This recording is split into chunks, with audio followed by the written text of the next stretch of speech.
नमस्कार। प्रस्तुत है प्रादेशिक समाचार एकांश भोपाल की साप्ताहिक पेशकश आजकल। विषय अतुल्य नेतृत्व में विकास के पथ पर भारत।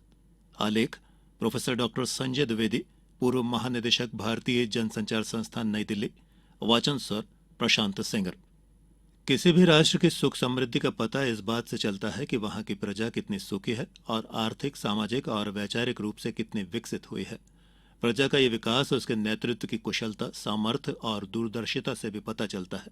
आज जब हम भारत की स्वतंत्रता के अमृतकाल का उत्सव मना रहे हैं, तो हम अपने सौभाग्य पर गर्व महसूस कर सकते हैं कि जिस सक्षम, शक्तिवान और दूरदृष्टा नेतृत्व की आवश्यकता हम दशकों से महसूस कर रहे थे, आज वैसा ही नेतृत्व हमारे पास है। वास्तव में हमारे प्रधानमंत्री श्री नरेंद्र मोदी हमारे गर्व और सौभाग्य के प्रतीक समान हैं।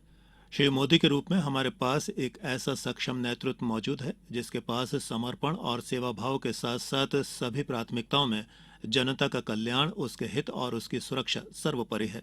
वे देश के ही नहीं अपितु विश्व के भी शीर्षस्थ नेता के रूप में आज जाने जाते हैं। यही नहीं बल्कि हाल ही में G20 के सफलतम आयोजन ने हमारे प्रधानमंत्री का कद विश्व में और बड़ा कर दिया है। माननीय श्री नरेंद्र मोदी का देश के प्रधानमंत्री के रूप में ये दूसरा कार्यकाल है। पहले कार्यकाल की तुलना में इस कार्यकाल में बहुत कुछ नया हुआ है, लेकिन जो नहीं बदला है वो है उनके नेतृत्व में देश और देश के नागरिकों की सेवा की भावना और सरकार के हर फैसले में जनता की सहभागिता। सेवा भाव का सबसे बड़ा उदाहरण श्री मोदी की पहल पर आरंभ प्रधानमंत्री जन आरोग्य योजना मानी जाएगी।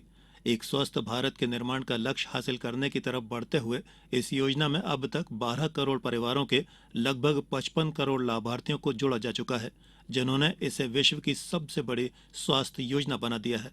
जन सेवा से संबंधित योजनाओं की इस श्रृंखला में करीब 10 करोड़ लोगों को गैस सिलेंडर पर सब्सिडी प्रदान करने वाली योजना उज्ज्वला योजना भी शामिल है। स्वास्थ्य, ईंधन और बिजली के अलावा आम जन को जिस चीज की सबसे ज्यादा जरूरत हुआ करती है वो है पीने के लिए स्वच्छ पानी। हर घर नल के नाम से लोकप्रिय केंद्र सरकार का जल जीवन मिशन इस दिशा में एक बहुत सशक्त और महत्वाकांक्षी कदम है। सिर्फ 20 रुपए के सालाना प्रीमियम पर 2 लाख रुपए की दुर्घटना बीमा योजना, सालाना 436 रुपए में 2 लाख रुपए की प्रधानमंत्री जीवन सुरक्षा योजना, अंत्योदय अन्न योजना, प्रधानमंत्री गरीब कल्याण अन्न योजना, प्रधानमंत्री श्रम योगी मानधन योजना, पीएम किसान सम्मान निधि और हाउसिंग फॉर ऑल जैसी अनेक योजनाएं और कार्यक्रम हैं जो प्रधानमंत्री की सोच और केंद्र सरकार द्वारा आम आदमी के हित को ध्यान में रखकर निरंतर चलाए जा रहे हैं। जहां तक संवाद और संपर्क की बात है तो प्रधानमंत्री ने उस खाई को भी पूरी तरह पाट दिया है। इस कड़ी में मन की बात जैसा कार्यक्रम भी आता है जिसने देश की जनता को प्रधानमंत्री से सीधे जोड़ने में एक महत्वपूर्ण भूमिका निभाई है। एक सशक्त और कुशल नेतृत्व किस तरह एक विचार को राष्ट्रीय आंदोलन में बदल सकता है, प्रधानमंत्री नरेंद्र मोदी द्वारा चलाए गए स्वच्छ भारत अभियान, बेटी बचाओ बेटी पढ़ाओ और जनधन योजना जैसे अनगिनत अभियानों और योजनाओं ने इसका एक बड़ा सफल और प्रत्यक्ष उदाहरण प्रस्तुत किया है। बेटी बचाओ बेटी पढ़ाओ की शुरुआत माननीय प्रधानमंत्री ने 22 जनवरी 2015 को पानीपत, हरियाणा में की थी। इस योजना से शिशु लिंग अनुपात में कमी को रोकने में भी मदद मिली है और महिलाओं के सशक्तिकरण से जुड़े मुद्दों को भी प्रोत्साहन मिला है। स्वच्छ भारत तो अपने आप में एक ऐसा अद्वितीय अभियान है जिसने हर देशवासी को गर्व से भर दिया है। इसी तरह खेलो इंडिया और फिट इंडिया जैसे अनगिनत जन जागृति वाले अभियानों की सफलता हमारे सामने है।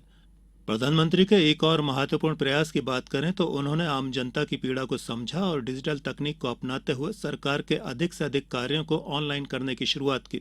इस क्रम में 1 जुलाई 2015 को डिजिटल इंडिया के रूप में एक ऐसे विराट अभियान का आरंभ हुआ जिसने देखते ही देखते पूरे प्रशासन का कायाकल्प कर दिया। चुनौती कैसी भी हो, कितनी भी बड़ी हो, हमारा नेतृत्व अपनी कुशलता और दृढ़ इच्छा शक्ति के साथ उससे निपटने के लिए हमेशा तैयार नजर आता है। यही हमारे प्रधानमंत्री की ताकत है, लगन है और कर्मठता है। आपके इसी संकल्पित आचरण ने दुनिया की नजर में सॉफ्ट स्टेट समझे जाने वाले भारत को विश्व के सर्वाधिक शक्तिशाली देशों की कतार में लाकर खड़ा कर दिया है।